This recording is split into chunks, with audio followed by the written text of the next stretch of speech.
Alright. Jour 2, leçon numéro 2. Si tu es une personne qui est énergétiquement sensible, cette leçon-là est tellement importante à intégrer. OK? Malgré tout ce que tu peux entendre, on n'a pas besoin de venir pousser une vérité dans son corps. On n'a pas besoin de venir se forcer à faire quelque chose pour pouvoir incarner qui on veut être. Et ça, c'est quelque chose que j'ai souvent entendu. J'ai beaucoup entendu beaucoup de coachs pousser les gens. Veux-tu vraiment incarner cette version-là de toi? Veux-tu vraiment faire ça? Pour venir pousser les personnes à l'action. La vérité, c'est que qui on sait qu'on est et qui notre corps est prêt à tenir n'est pas toujours sur la même longueur d'onde. Okay? Puis on n'a pas besoin de venir créer un gap encore plus grand pour venir incarner qui nous sommes réellement. Parce que sinon, il va toujours y subsister un gap entre le next step et où est-ce que tu te situes dans ton corps aujourd'hui. Okay? Vous n'êtes pas obligé de vous forcer à l'action si vous n'êtes pas encore prêt.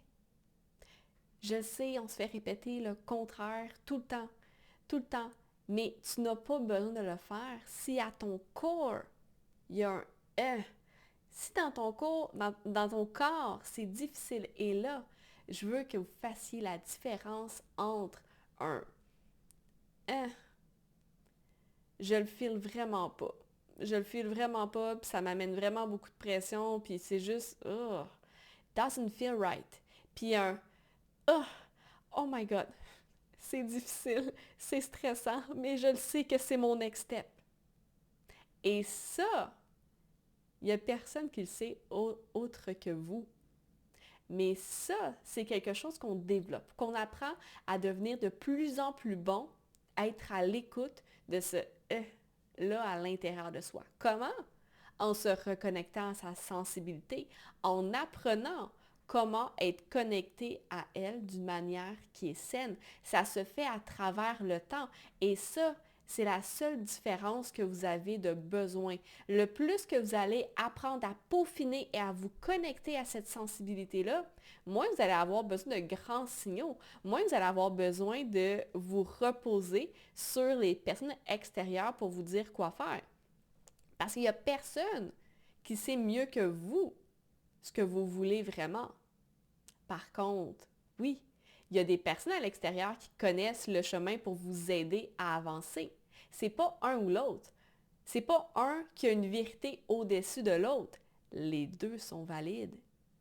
Les deux sont valides et le vrai défi, c'est d'apprendre à marcher en étant connecté à soi, connecté à sa sensibilité, mais en étant aussi ouvert, d'être supporté par d'autres personnes qui connaissent le chemin, qui ont marché le chemin pour nous aider à travers tout ça.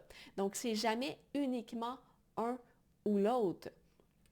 Et ça, cette espèce de là qu'on ressent à l'intérieur de soi quand on n'est peut-être pas prêt à incarner encore, c'est une des raisons pourquoi la plupart des clients viennent me voir parce qu'ils ont été dans des containers, en fait, un modèle où est-ce que c'était beaucoup rationnel, où est-ce que c'était beaucoup au niveau de la tête, au niveau du mindset, uniquement un travail au niveau des pensées. Et dans cette optique-là, l'incarnation, ça passait uniquement par l'esprit et on venait forcer une vérité à l'intérieur du corps. Et pour les personnes énergétiquement sensibles, ça amenait beaucoup de résistance à l'intérieur du corps parce que les gens n'étaient pas prêts à tenir cette nouvelle réalité-là à l'intérieur d'eux.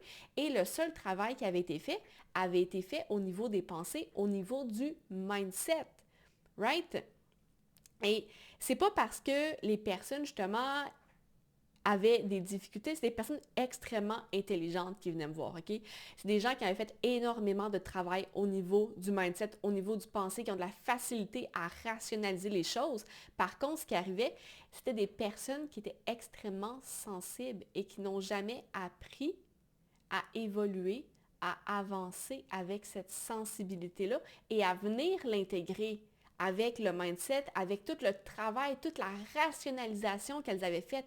Donc, le gap entre les deux, ils ont énormément évolué de ce côté-là au niveau du mindset, mais au niveau du corps, au niveau de la sensibilité, de comment évoluer dans ce paradigme-là, il n'y avait pas de travail qui avait été fait. Donc, le gap était encore plus grand. Donc, il y avait juste ce sentiment de « il y a quelque chose à off et j'arrive pas à mettre le doigt dessus ». La plupart des gens qui sont venus vers moi, c'était ça. Il y a quelque chose à off et je ne sais pas c'est quoi. Je ne sais pas c'est quoi parce que j'ai fait plein de travail puis j'ai pas ces outils-là. Mais c'est normal. On ne peut pas savoir ce qu'on ne sait pas. C'est aussi simple que ça. Et l'affaire avec les approches traditionnelles, c'est comme je disais, ça se limite à un seul aspect à la fois. En se concentrant sur un seul aspect à la fois, elles ont créé un déséquilibre au cœur de la relation avec eux-mêmes, qui éventuellement, mais oui, ça s'est répercuté sur d'autres dimensions.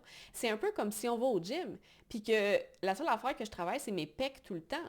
Bien, mon épaule, elle va tomber en rotation interne, puis je vais avoir mal dans le dos. Mais c'est normal parce qu'on ne peut pas juste travailler une dimension à la fois. Puis oui, il y a des moments dans la vie où est-ce qu'on va prendre le temps d'approfondir une dimension, mais il ne faut jamais perdre de vue qu'il n'y en a pas juste une et on doit revenir plusieurs fois vers une intégration complète parce que sinon, ça va causer des problèmes, ça va causer des déséquilibres au final. Right? Donc, si je vais conclure la boucle ici, en fait, pour ne pas aller trop en profondeur à ce niveau-là, parce que demain, je veux aborder de quoi de très particulier. Donc, au final, la résistance que tu cherches à oublier et passer par-dessus, c'est juste le reflet d'un gap qui existe dans ton corps. C'est pas quelque chose, des résistances, c'est pas quelque chose à passer par-dessus. C'est quelque chose à aller aborder en arrière. Right? C'est le signal c'est le signal en fait qu'on reçoit qui vient nous dire qu'il y a quelque chose dans notre angle mort. Et c'est tellement important à comprendre parce que si c'est dans notre angle mort, qu'est-ce que ça veut dire? Ça veut dire qu'on ne peut pas le voir. Donc, quand il y a des résistances, c'est pas comment je peux release ça, c'est OK, qu'est-ce qui se passe dans mon angle mort? C'est quoi que je ne suis pas capable de voir? Et ça, comme dans tout, c'est une habileté qui se développe avec la pratique. Et pour le développer, on doit encore savoir c'est quoi. Donc, ma plus grande invitation, c'est de t'entourer de personnes qui sont capables de le voir. Ou encore, apprends à développer ta propre habileté à voir tes angles morts. Right? Donc, si les mots juste te manquent pour exprimer ce que tu désires, ce que tu as besoin, que tu sens qu'il y a un certain déséquilibre, qu'il y a un gap, il y a peut-être un dans ton corps. Bref, c'est pas clair. Tu peux pas vraiment mettre les mots dessus. Hein? C'est difficile d'aller chercher de l'aide dans ce temps-là. Ma plus grande invitation, c'est justement, tu n'arrives même pas à mettre les mots dessus. OK? Ça serait de venir me voir en privé.